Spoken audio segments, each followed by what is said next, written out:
Bíblia em Isaías 53.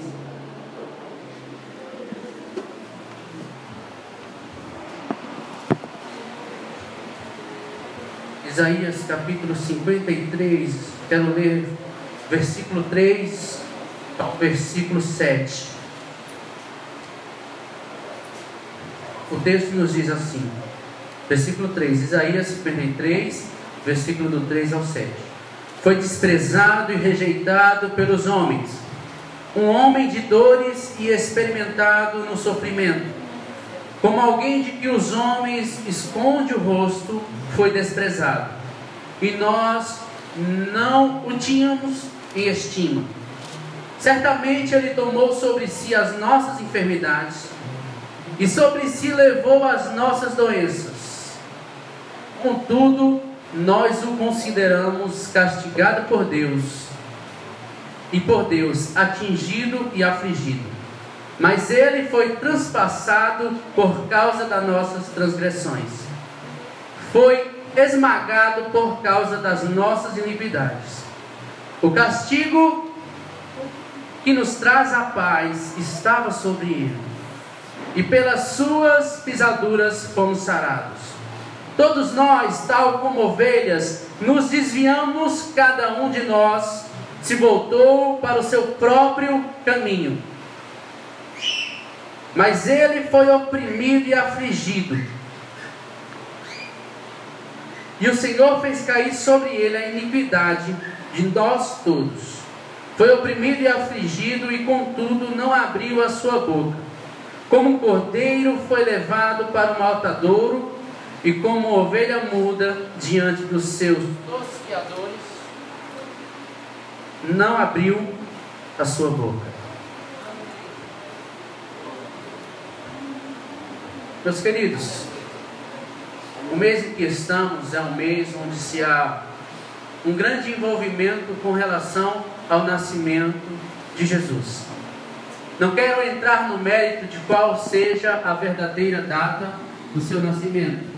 Há alguns teólogos que divergem com relação a qual seria a verdadeira data em que Jesus nasceu. Entretanto, nós ocidentais comemoramos no mês de dezembro o nascimento de Jesus. Apesar de ter uma tentativa de marketing muito forte para distrair-nos do verdadeiro motivo do Natal, o nascimento de Jesus é de grande importância para a história da humanidade. Para nós que acreditamos, que cremos que Ele é o Filho de Deus, o Messias vindo ao mundo para nos salvar, é, junto com a Páscoa, uma das datas mais especiais da nossa vida. Porém, até para ateus, a vida de Jesus, ela tem uma grande importância. Existem ateus, inclusive, que acreditam que Jesus é o homem mais influente da história da humanidade. Nietzsche, considerado por muito o pai dos ateus, ele vai dizer que se os cristãos parecessem com o seu Cristo, o mundo se curvaria aos seus pés.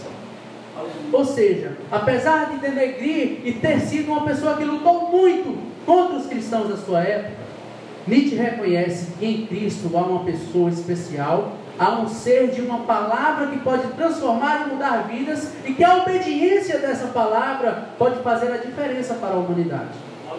Se você perceber, o mundo ele é dividido entre antes e depois de Cristo.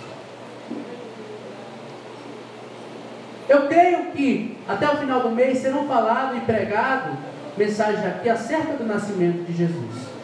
E por isso hoje eu queria focar na morte do Senhor Jesus Cristo. Eu queria convidar a todos para acompanhar a mensagem em Mateus capítulo 26. Nós temos no nosso estado um local próximo a Caruaru, que é a Nova Jerusalém, onde todo ano ali há uma semana, ou acredito que 2, de teatro, de uma peça, onde encenam a crucificação de Jesus. E certa vez, enquanto estavam fazendo a cena da crucificação de Jesus, enquanto os soldados na peça estavam chicotando Jesus e levando Jesus para ser crucificado, um homem que estava bêbado e com um capacete correu, entrou no meio do cenário e disse: não matem Jesus, não matem Jesus, e começou a empurrar os atores que faziam os soldados, e muitas pessoas riram. Entretanto, ficou um sentimento que eu já tive quando li a Bíblia pela primeira vez, o sentimento de que, por que ninguém fez nada? Por que ninguém tomou uma atitude? Não teve um homem corajoso para entrar no meio daquelas açoitadas? E nisso eu comecei a imaginar quem eu seria nessa história. Se eu vivesse naquela época, será que eu teria tomado essa atitude? E diante disso, eu comecei a analisar os personagens principais da crucificação e comecei a perceber que os sentimentos que o fizeram levar Jesus à crucificação são sentimentos que pairam a nossa humanidade e que muitas vezes nós caímos nesses sentimentos. E é sobre esses sentimentos, esses personagens que eu queria falar convosco essa noite. O primeiro deles é Judas. Eu não sei se você já percebeu, mas poucas pessoas são chamadas de Judas. Pouco se batiza pessoas com o nome de Judas. O nome Judas se tornou um nome extremamente pejorativo, parecendo até que só existia um Judas na Bíblia, sendo que teve outros Judas que foram bons. Só que quando falamos em Judas, a imagem que temos de Judas é um ser falso, um traidor. E se você observar Mateus capítulo 26, versículo 14, o texto vai dizer: então um dos 12, chamado Judas Iscariotes, dirigiu-se aos chefes dos sacerdotes e lhe perguntou: que me darão se eu o entregar a vocês? E fixaram o preço, 30 moedas de prata. E desse momento em diante, Judas passou a procurar uma oportunidade para entregar. Judas foi o amigo que o beijou e o traiu. Judas foi o amigo que o vendeu. Há historiadores que dizem que Judas fazia parte, simpatizava com os zelotes, que eram um grupo na época que queria a qualquer custo tomar Israel de volta de Roma, e queria fazer isso a ferro e fogo. E quando quiseram fazer de Jesus rei em um determinado momento, e Jesus não aceita ser chamado rei, Judas começa a se entristecer. Judas começa a entender que o chamado e a vida de Jesus era diferente, porque ele esperava que Jesus fosse alguém que se tornasse rei de Israel pela espada, que tomasse o povo de Israel de volta das mãos de Roma. E essa decepção, e o fato até do texto dizer que ele era ganancioso, ele era voltado ao dinheiro, ele era levado, o texto diz que ele era ladrão, fez com que ele se aproveitasse de uma situação para vender a Jesus. E um grande sentimento que eu coloco aqui é o sentimento de ganância. Ganância é você querer ter algo a qualquer custo. Você querer ter algo não importando o meio, não importando quem vai ser afetado, não importando quem vai ser machucado, não importando quem vai sofrer. O importante é que você quer conquistar algo, você quer chegar a algum lugar.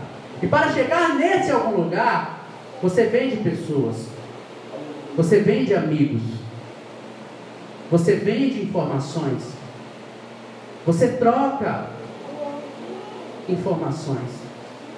E quando eu olho Judas e esse sentimento, eu percebo que esse é um sentimento que paira na humanidade, porque quantas vezes nós não vemos e vivemos situações de ganância, onde nós queremos fazer de tudo para sair vencendo, para ter uma oportunidade de sair por cima de situações, para ganhar ponto com pessoas,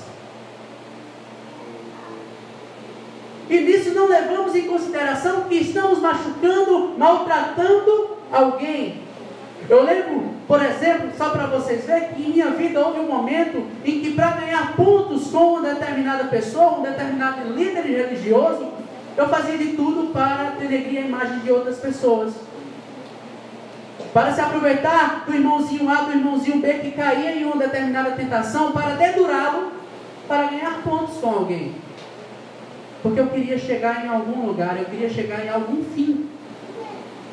Então, se Judas foi ganancioso e entregou Jesus por 30 moedas de prata, será que a humanidade, será que nós, quando somos gananciosos, quando desejamos o lucro a qualquer custo, não importa como quando nos aproveitamos, por exemplo, de funcionários, para conquistar aquilo que queremos, será que nós também não estamos sendo como Judas?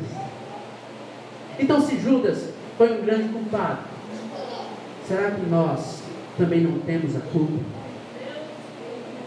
Outros personagens são os sacerdotes. E se você olhar o versículo, capítulo 27, o versículo 18,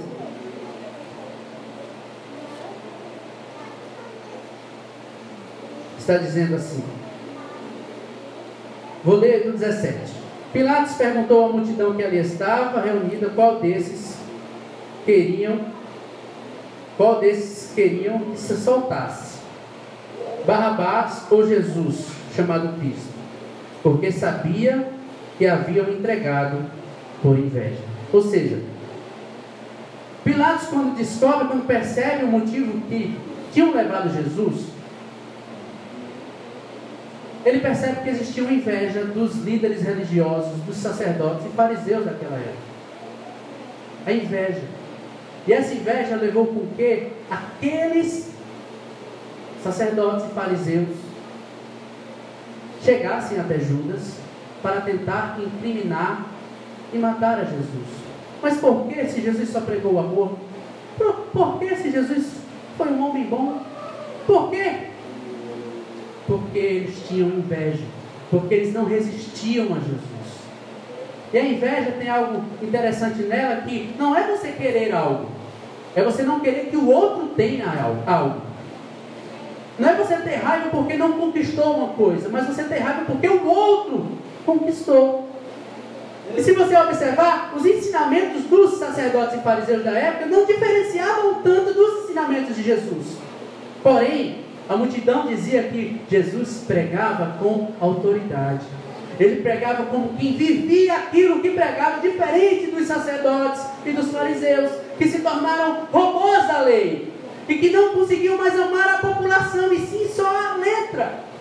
E quando Jesus vem de forma diferente, pregando o amor, com autoridade e com práticas, eles não conseguem entender e começam a morrer de inveja, porque Jesus era alguém diferente.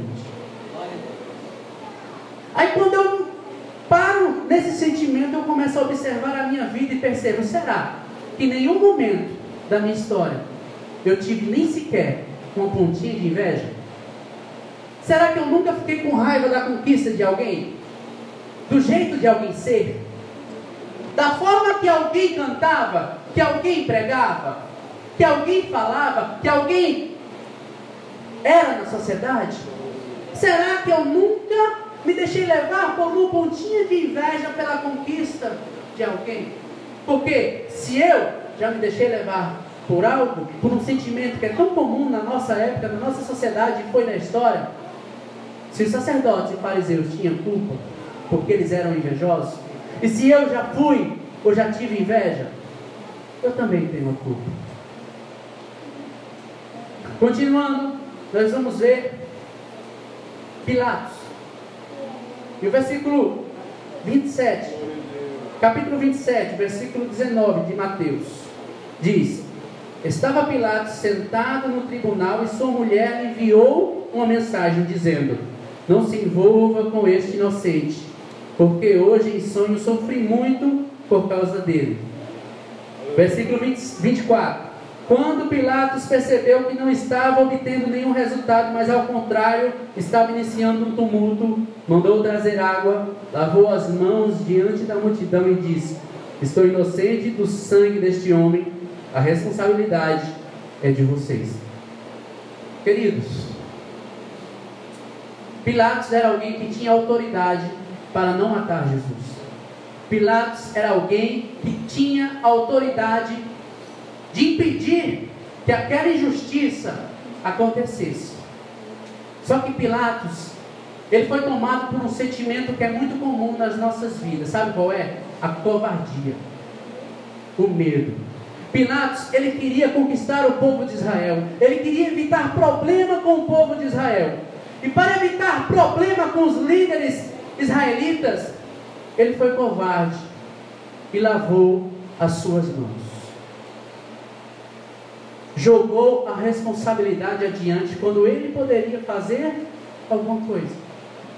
E a questão é, será que na vida eu não já vi alguém sendo injustiçado e pude ajudar, e pude gritar por aquela pessoa, e fui covarde, e não quis sair da minha zona de conforto, não quis arrumar problema? Será que alguma vez na vida eu fui covarde e medroso de entrar em alguma situação por medo de ser contrariado, ou de ser maldito, ou de perder a estima?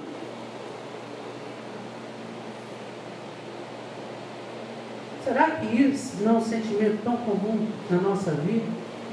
Quando não nos queremos nos meter, lavamos as nossas mãos, ou até jogamos nas mãos de Deus. Isso está na mão de Deus, quando eu posso fazer alguma coisa. Pilatos poderia fazer algo e não quis. A vida está passando e existem situações em que nós podemos fazer alguma coisa e não fazemos. Martin Luther King disse algo muito importante. Ele disse: eu não tenho medo do grito dos maus, eu tenho medo do silêncio dos bons. Não tenho medo do grito do mal, mas eu tenho medo da covardia, do medo que os bons têm em tomar uma atitude. E se Pilatos é culpado porque foi covarde, e se eu na vida já fui covarde, já não quis sair da minha zona de conforto, mesmo vendo injustiça acontecendo, logo eu também tenho culpa.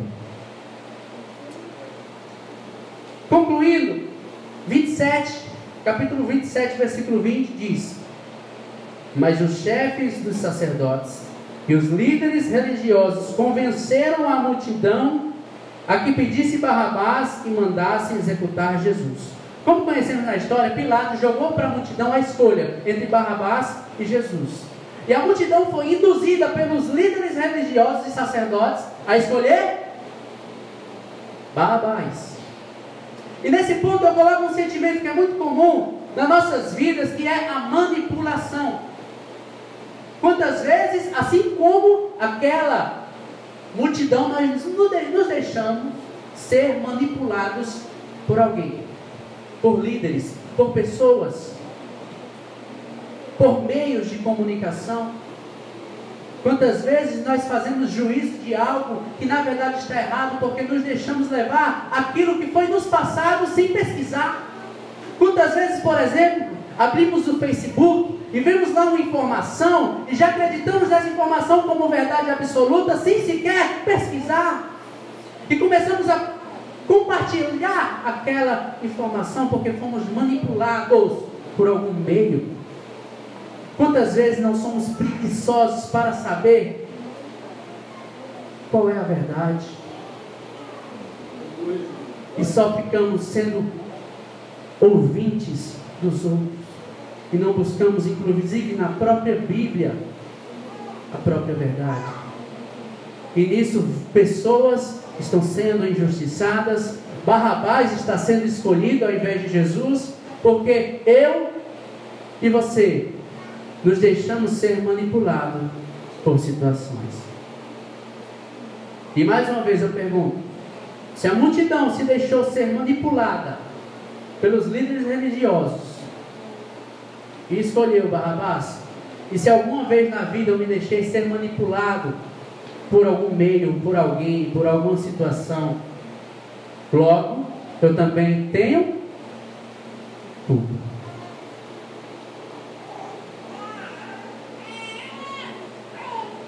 E concluindo, Mateus 27, versículo 14, queria que todos prestassem muita atenção. O texto diz: Mas Jesus não lhe respondeu nenhuma palavra, de modo que o governador ficou muito impressionado. Por gentileza, repita comigo. Mas Jesus não lhe respondeu nenhuma palavra. Queridos, assim como Judas, como os fariseus e sacerdotes, como Pilatos e como a multidão, nós somos responsáveis. Os nossos pecados são responsáveis pela morte de Jesus. A nossa iniquidade, os nossos erros, as nossas escolhas na vida são responsáveis pela morte de Jesus. Mas existe um fator que é muito crucial e muito importante aqui. É que Jesus se deixou morrer por nós. Ele disse: a minha vida eu a dou. O texto diz aqui, inclusive Pilatos fica impressionado porque ele não abre a sua boca. Ele poderia se defender, ele poderia mandar anjos do céu, como ele disse a Pedro, e impedir que ele fosse preso. Ele poderia ter saído da cruz com um milagre, mas ele decidiu se entregar. Ele decidiu, oh aleluia, assumir a nossa culpa. Ele decidiu assumir os nossos pecados. Isaías, como eu li no começo, disse que ele levou sobre si as nossas iniquidades. E o castigo que nos traz essa paz, essa certeza de salvação, estava sobre ele. E sobre as pisaduras dele no Calvário, nós fomos sarados. Como ovelha, ele foi oprimido e afligido, mas não abriu a sua boca. Como um cordeiro foi levado ao matadouro, e como ovelha diante dos seus tosqueadores ficou calado. Porque ele queria morrer por mim e por você. Ele queria assumir o nosso erro. Ele queria nos perdoar. Oh, aleluia.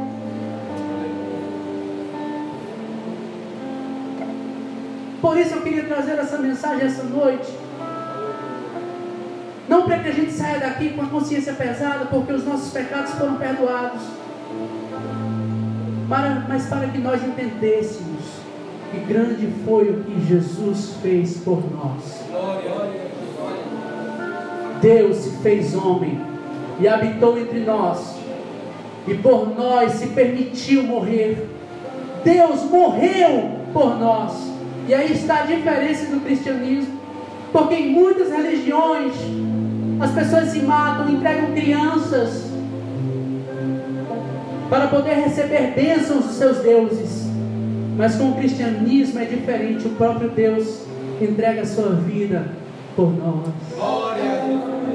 Por isso eu queria que você fechasse seu olho agora e dissesse: Jesus, oh aleluia, obrigado.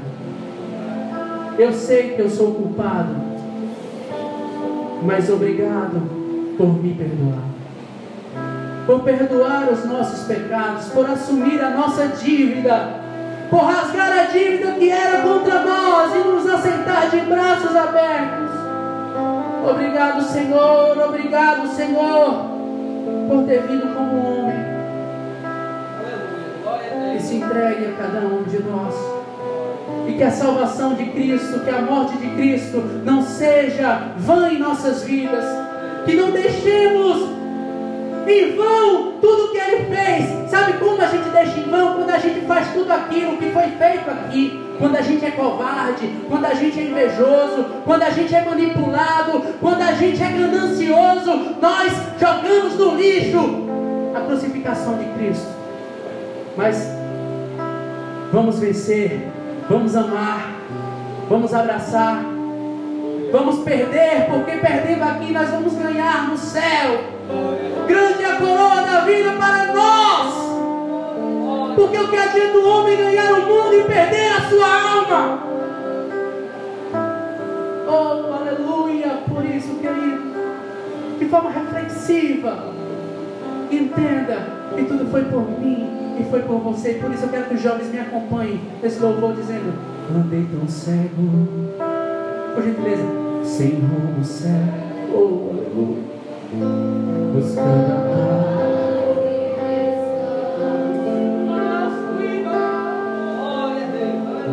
Eu procurei. Alguém pega o microfone, por favor, Daiane. Tantos erros, justificar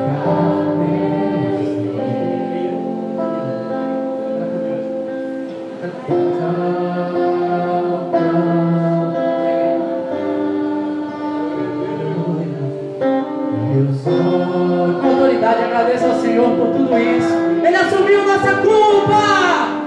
E a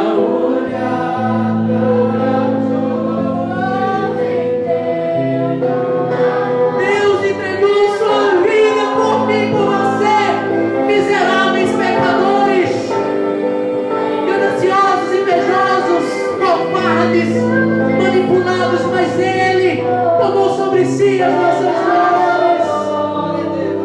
dores.